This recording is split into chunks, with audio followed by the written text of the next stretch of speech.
Do you want to turn in your Bibles to Numbers 13 and 14, actually, because we're going to start just by reading a big chunk of the Bible, which we don't do that often, actually. Can we go on? Oh, we can. We've got to go back now. Can you go back for me? How do we go back? There we go. Brilliant. Let me just read to you for a second this morning. The Lord spoke to Moses, saying, "Send men to spy out the land of Canaan, which I am giving to the people of Israel. From each tribe of their fathers you shall send a man, everyone a chief among them." So Moses sent them off from the wilderness of Paran, according to the command of the Lord, all of the men who were heads of the people of Israel.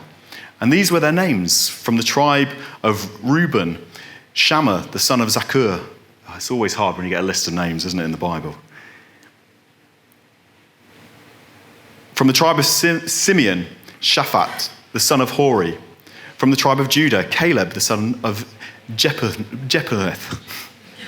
From the tribe of Issachar, Igal, the son of Joseph. From the tribe of Ephraim, Hosea, the son of Nun. From the tribe of Benjamin, Palti, the son of Raphu.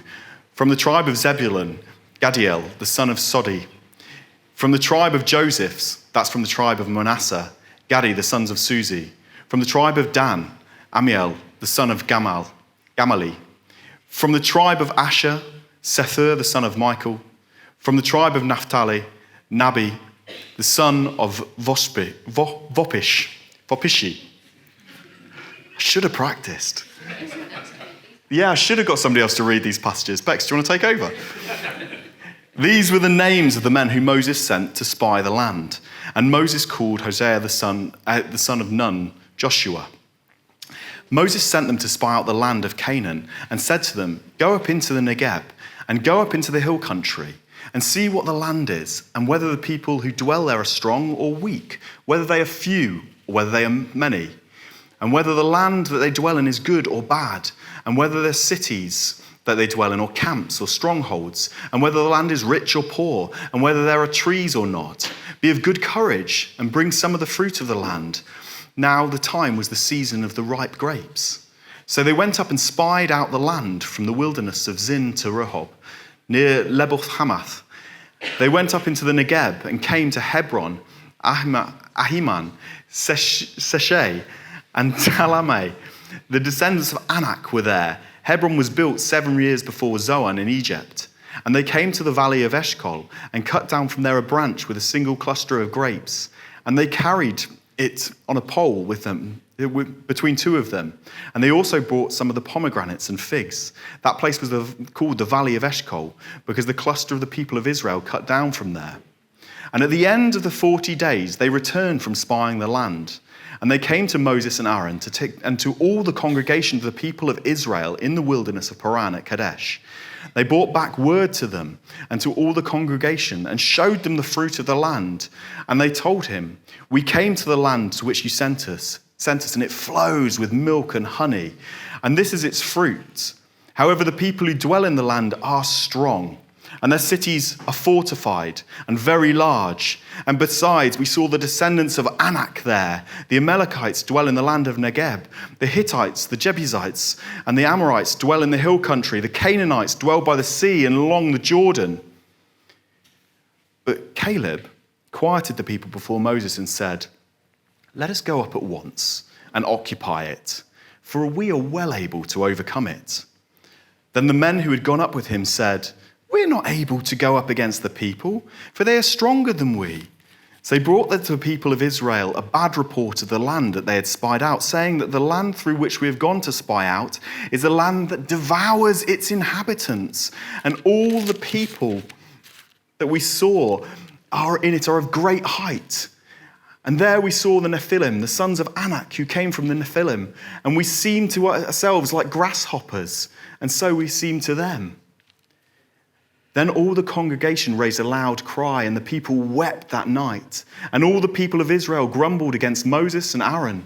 The whole congregation said to them, "Would that we had died in the land of Egypt, or would that we had died in this wilderness. Why is the Lord bringing us into this land to fall by the sword? Our wives and our little ones will become prey. Would not it be better for us to go back to Egypt?" And they said to one another, "Let us choose a leader and go back to Egypt." Then Moses and Aaron fell on their faces before all the assembly of the congregation of the people of Israel. And Joshua the son of Nun and Caleb the son of Jephunneh, something like that, who were among those who had spied out the land, tore their clothes and said to all the congregation of the people of Israel, "The land which we passed through to spy it out is an exceedingly good land. If the Lord delights in us, he will bring us into this land and give it to us, a land that flows with milk and honey. Only do not rebel against the Lord and do not fear the people of the land, for they are bread for us. Their protection is removed from them, and the Lord is with us. Do not fear them." Then all the congregation said to stone them with stones, but the glory of the Lord appeared to the tent of the meeting and to all the people of Israel. I apologise for my inability to read biblical names there. I need to do a course on it.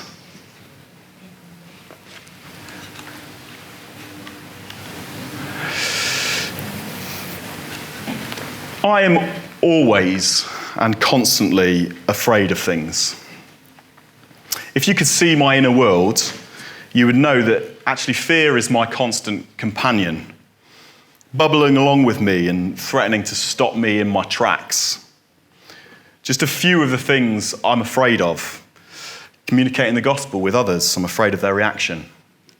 Failure, interviews, looking foolish when speaking in public, hurting people, not being liked, not spending enough time with my children, as an elder leading the church down some wrong paths, not modelling Jesus well to those around me sometimes scares me, making just a hash of my life. Spiders as well, they're scary. Missing out on God's plans and purposes, I'm afraid of sometimes. Stepping out in God's plans and purposes, I'm afraid of sometimes.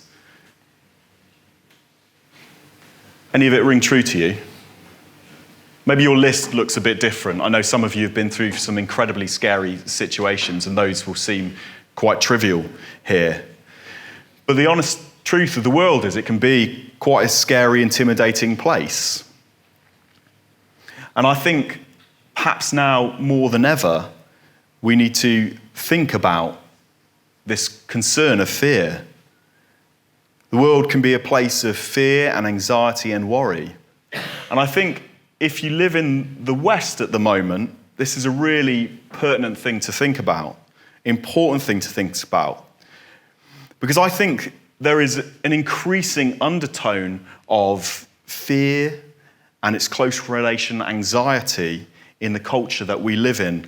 I've been reading this great book that I want to commend to you actually today. It's called Praying Like Monks and Living Like Fools on Prayer. If you ever wonder if there's anything fresh that's there to inspire you to pray more in this world, if anything more could be written about this topic, yes, it can, and this is the book to get hold of. It's brilliant. Really, really good stuff. But in this book, the guy Tyler Staton writes about the culture of the West that we live in at the moment, and he says, look, there is a hurry sickness in the world. Everyone's suffering from a hurry sickness, a pattern of behavior characterized by continual rushing and anxiety and feeling of just being overwhelmed. It doesn't matter what role you're in. You could be leader of an organization. You could be unemployed. Do you know, there's this hurry sickness in the world. Everyone's suffering from it, regardless of role. It talks about people being ruled by this fear and not peace, a constant tension of missing something, and that this culture is catching. Me and John had a really interesting conversation. He comes from a very different culture, but he talked to me about how in this world, things were starting to be piled and piled and piled on his plate, and he was just finding it difficult to keep up with them sometimes. That's fair, isn't it, John? Yeah, he's nodding his head. And actually what he's doing is he's starting to live in this culture, and it's starting to get into him. It's starting to cause that worry, that lack of peace, that anxiety. And this begs the question, doesn't it? If we live in this, if more and more people are getting caught up with this, how do we deal with fear as Christians? How should we respond to its presence in our world and our life, rather than just taking on and reproducing that which is around us? Do I just get up and go over it? Do I ignore the fact that I'm genuinely afraid and there are things that scare me? Do I feel shamed at its presence in my life? That things really do scare me at times? Do I just do that phrase of manning up? I don't know. Well, the Bible actually has a lot to say about this subject of fear. Too much for this morning, but one of its key lessons I want to put to you today is found in this story that we have just read, which at its heart is a story of how and why the ordinary people of God should deal with this ever-present companion of fear. So I want to just go back to it and walk through it this morning, and I've got a few simple things to bring out. So the point of history we're in, just to catch you up, God's people have just been set free from slavery in Egypt. They've been made into a nation. They have traveled across the Red Sea. God has parted it for them.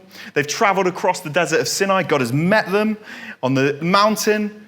And they've traveled through the bleak northern wilderness to a place called Paran, or a place called Kadesh Barnea, just on the border of the land that God had always promised them to go to.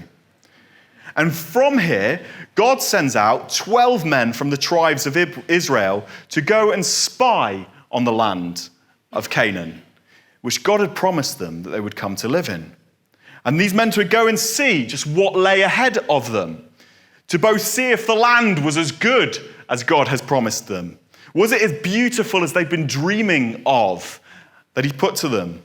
And also to see what they had to overcome to get into God's land, to realize his promises on earth, to inspect what the challenges were, to have a look at the people there. Were they weak or were they strong? Did they look organized? Were they many? Did they have walls? What would they have to overcome to win this land? Essentially what they're eyeing up was whether they had a boxing match against Tony before them, and I was going to use Butters as my other example, but he's in kids' work today, so I need to pick on somebody, or whether there was a boxing match against Pete Calcraft here. Whether these people were really strong, or whether they were less strong. He fights dirty. Watch out, Tony. Does a wicked thumb war. And what we see is they come back, and as they come back, they have two reports. Firstly, they come back with this report, yeah, the land really is as good. God has really promised something amazing for us. It is flowing, what statement, flowing with milk and honey. It is beautiful. There's nowhere else I'd rather live than actually here as they get a glimpse of it, as they see what's before them. This is magnificent. But tragically, alongside this, they also come with a report of fear and trembling at the obstacles in front of them, saying things like verse 28, the people who dwell there are strong, the cities are fortified and huge. In verse 31, we're not able to go against these people, for they are stronger than we are.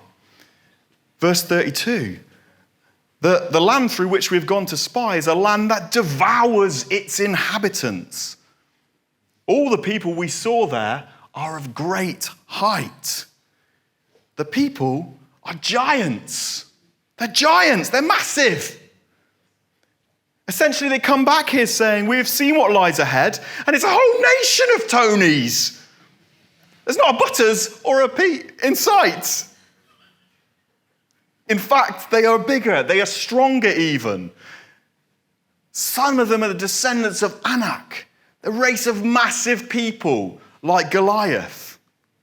And honestly, rationally, we've seen it, and we know they're going to tear us apart. And so sadly in this story, as the spies give their report of fear, Their fear, their anxiety, their concern gets sown into the people. It gets kneaded into the people of God. The seed of fear, as it always does when it's unchecked, spreads like wildfire and becomes the culture of Israel in this moment. It becomes the culture of God's people. I don't think there is a sadder passage in the Bible than 14, 1-4, when I look at it. You see, God's people become caught in wholesale hysteria and are gripped by this fear in this moment. We read they cry aloud and they wept through the night, began grumbling and complaining about the leaders, about who God was, about what he'd done. They started wishing they had never been saved, they'd never been freed, and they catastrophize. John, how are you going to translate catastrophize? You got it? You got it covered. Our wives and our little ones will become prey. Let us choose a leader to help us run away back to Egypt. Think about this for a moment. This people had seen the plagues in Egypt. This people had seen the Red Sea part before them. This people had been led by clouds of God's glory by day and fire of his glory by night. They had known the glory of God amongst them in ways that sometimes we can only dream of as he established them as a nation. Yet when fear grips them, none of this matters anymore. All their peace is gone. All their trust is gone. Their faith for the next triumph and advancement dissolves. They're stopped in their tracks. They are utterly paralyzed. And in fact, what we read is it makes them want to go backwards, to return, no matter how bad the situation was, to what they knew. Old rulers then rather face the possibility of failure in the future. This is what fear does. This is the fruit of fear. It stops you taking steps forward and makes you want to hide and go backwards, even if going backwards is awful, because you know what's back. It's the unknown that's making you afraid. This is something that's really important to be aware of in the church and in our lives. You see, in the church, if fear and anxiety and caution become the hallmarks of our lives, if they become our culture, it will, as it does in this moment, paralyze us in stepping forward in what God has for us. The promise of here that we carry of being a people who live free and bring freedom to each other, to Liverpool, to the nations. If fear grows in us, all we will actually do is hide away in our safe echo chambers, behind comfortable walls and in familiar places, even if we're quite unhappy with them. There are giants out there, we will say, stopping us doing what God has called us to. There are giants out there. There are. Wanting to stop the purposes of God being realized. But it's a huge thing personally as well, isn't it? If underlying fear governs our lives and decisions, we will become those people who take on that culture that I was talking about, who don't know how to sow peace into the world, who don't sow that as we go, who don't need that. They need more anxiety into the world, more worry into the world. Or we will become those people who always seek to hide and return rather than advance. In other words, fear will become the blocker to us bringing the kingdom of God, which we've talked about, seeking the kingdom of God, bringing the kingdom of God into the situations that go before us. It's an important thing to understand that fear has an effect on us, as it did here in this moment as they brought this back. Paralysis was the fruit of their story.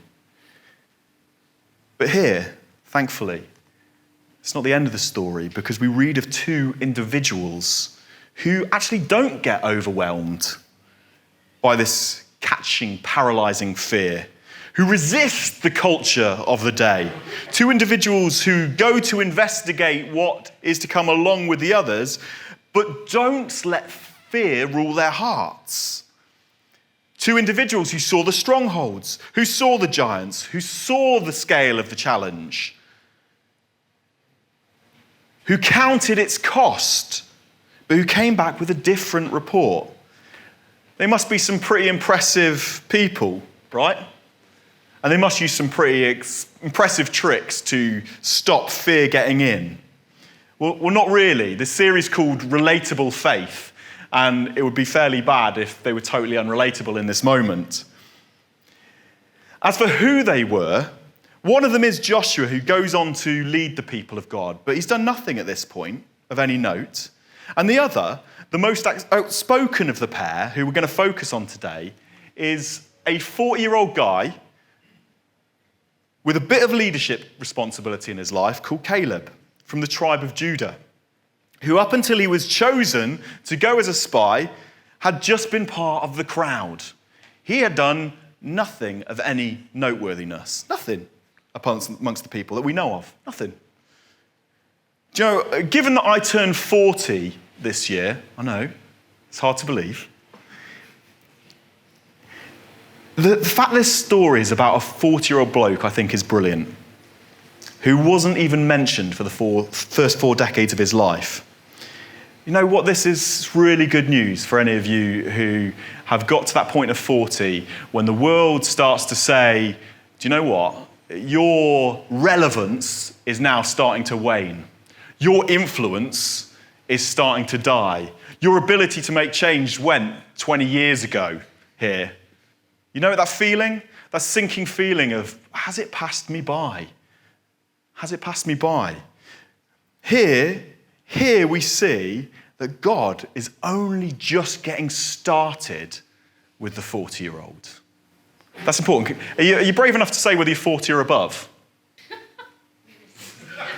Yeah, it's all right. Don't worry, we're going to get to the later. The 60-year-olds come in later. No spoilers.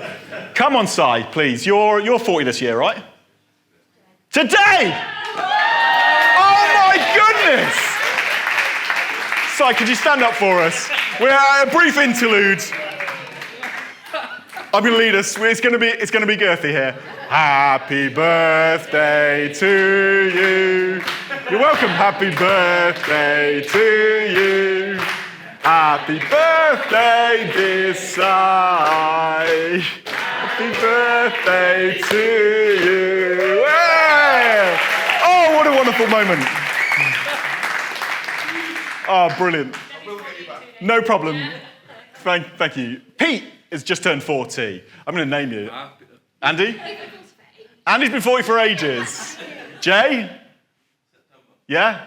Guy's a little bit past 40. CB's a little bit past 40. We've got lots of people who are coming up on this thing. It matters, but it really matters. I want you to hear it if you're 40 and above in particular. Hear it below as well because there's relevance, but really let this get into your heart. Do you know, middle-aged ordinariness.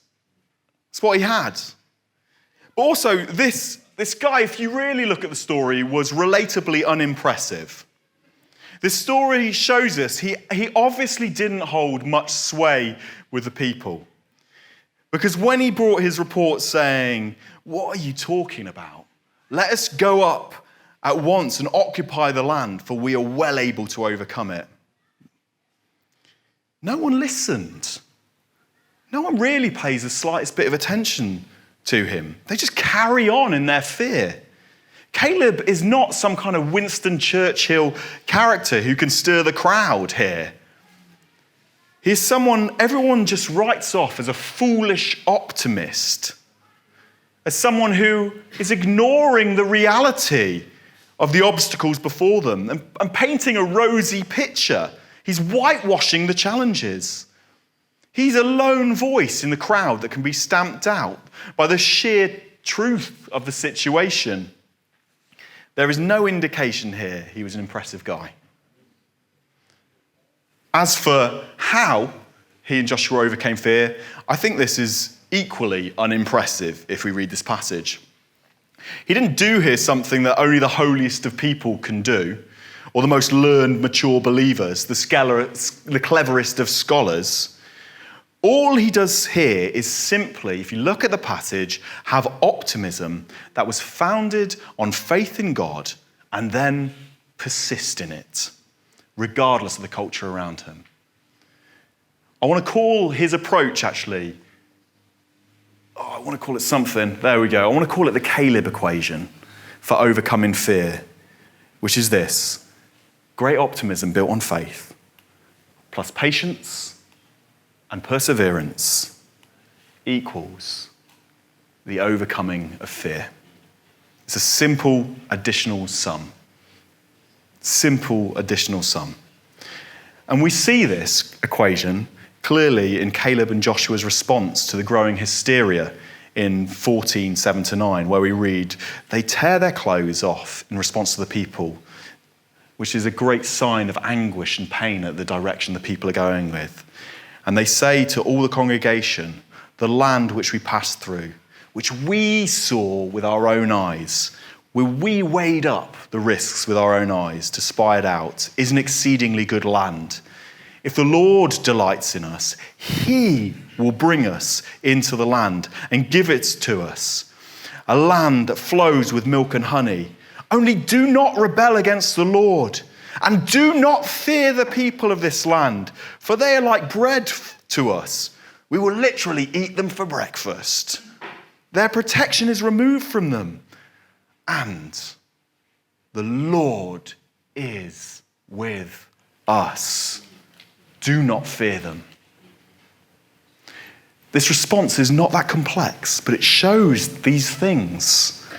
Firstly, it shows that anyone who wrote of Caleb's optimism as foolishness or ignorance or a result of his overly cheerful disposition was sorely wrong. Caleb and Joshua saw every obstacle. They reckoned with the scale of the task. But unlike the other spies, they saw the full picture. They saw the full picture. Not just what stood before them, but who stood with them. That the Lord, the true and living God who crossed them through the Red Sea, who led them by cloud and fire, who had struck down the idols of Egypt one by one, was on their side. He was with them.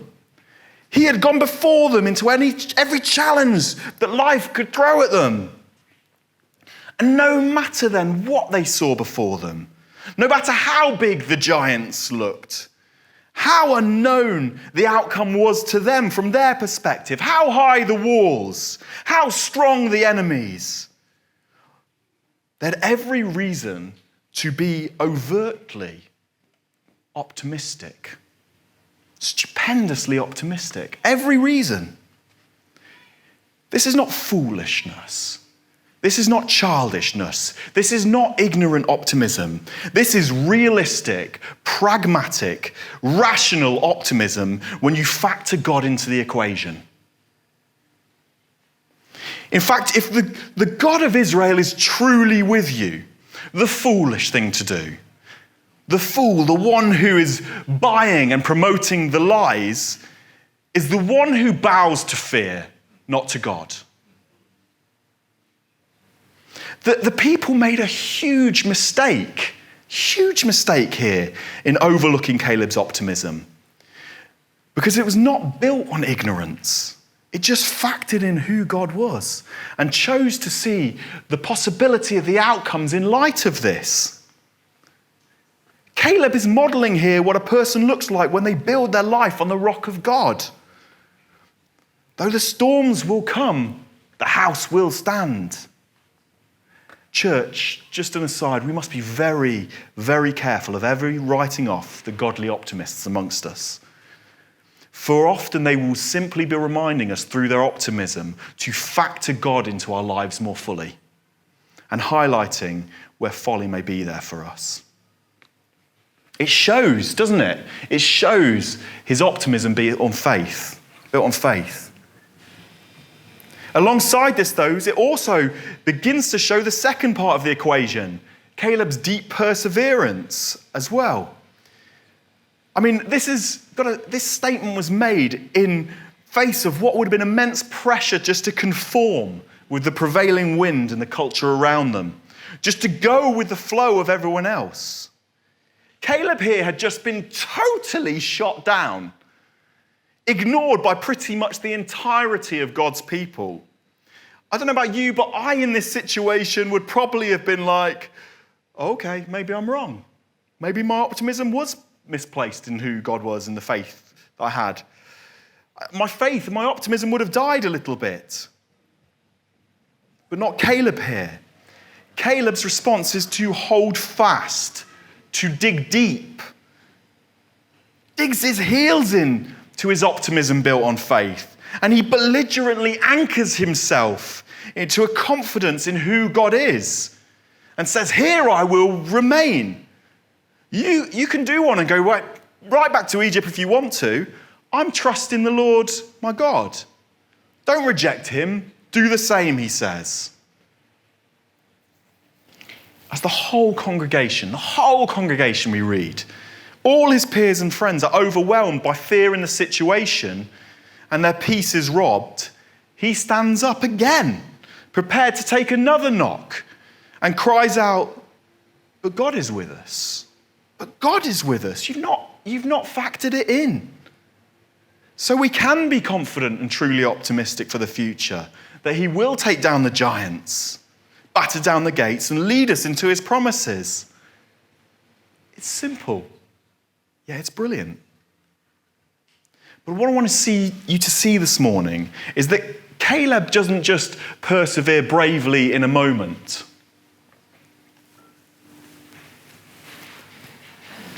In fact, if you know the story here, the consequences of the people's fear are actually really sad.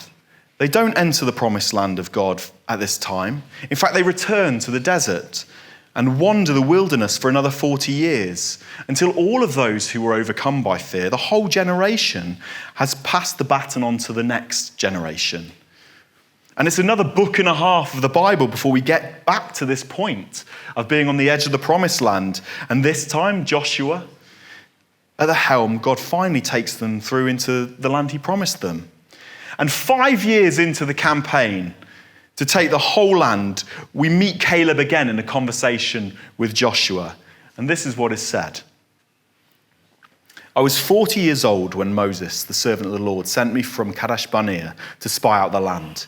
And I brought him word again as it was in my heart. But my brothers who went up with me made the heart of the people melt. Yet I wholly followed the Lord my God.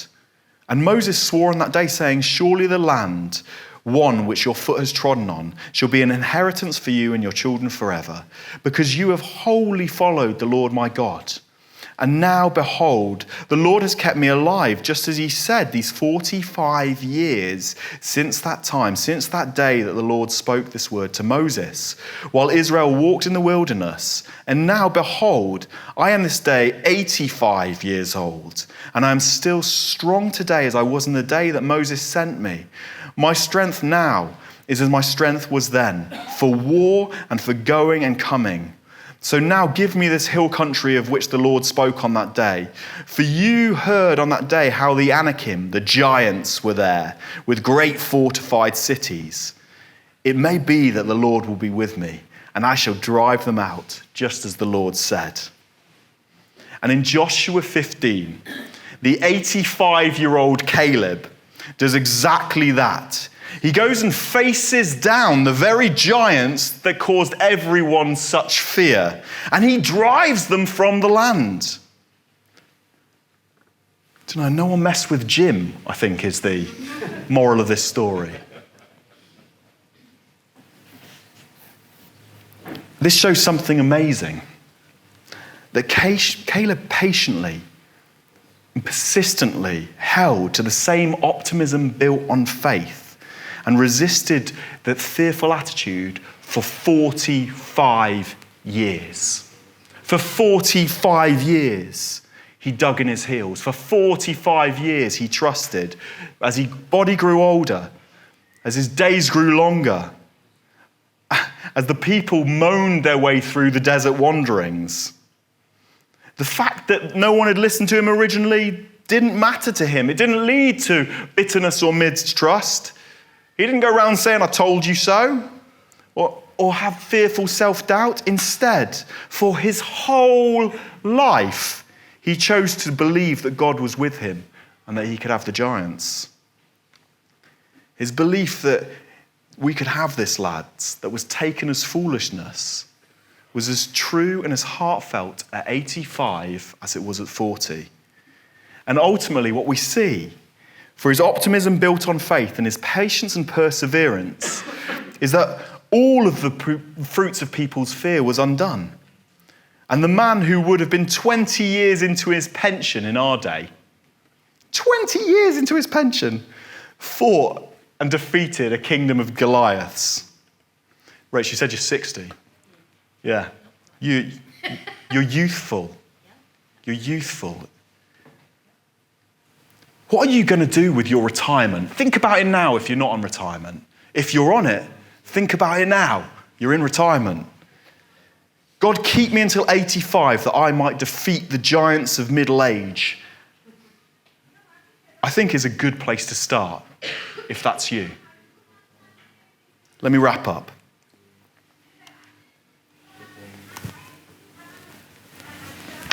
Beautiful church. I actually relate to this story so much. As I've said, I'm nearly 40, and there are things that often loom large in my life.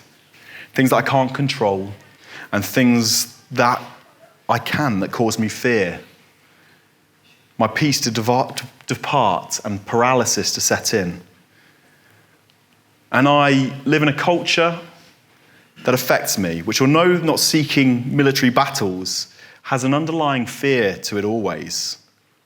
It is more naturally anxious than optimistic, peace-robbing than peace-giving. It's waiting for the time when luck will run out rather than trusting that the foundations will stand no matter what the storm. But in this, I'm called to be a man like Caleb. And you are called to be a man or woman like Caleb as well. When faced with the choice of letting fear overwhelm me and the giants defeat me, I'm called to be someone who knows that after being said, Jesus said, surely he will be with me until the end of the world. I'm taught to be one who can sing out like David, even though I walk through the valley of the shadow of death, I will fear no evil because you are with me. That he has gone, but not left me with a spirit of fear, but a spirit of power. And that peace he has given me, not as the world gives, that I should not let my heart be troubled and let it become afraid. Like Caleb, in all situations, I can own the words of Isaiah. Do not fear, for I am with you. Do not be dismayed, for I am your God. And I can let the perfect love that we heard so much about this morning, drive out all fear from my life. And from these words, I can apply the Caleb equation to my life. Listen, today, maybe there's something that's really scaring you to the point of paralysis. Get someone to pray with you. Do a study this week on how God wants us to respond to fear. Drill it into your spirit that he is with you until you believe it in you. Maybe you're 40, maybe you're 85, and optimism has left you somewhere on your journey. Optimism built on him.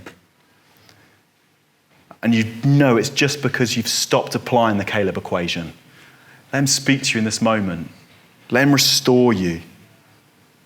Let him teach you again that he's the God who gets going at 40 and is still going at 85 with his plans and purposes for your life. Maybe you've anchored yourself in fear. You're as old as Wayne. You thought you could once take on the giants, but now you're afraid. Let God restore you for the full race. God bless you this morning.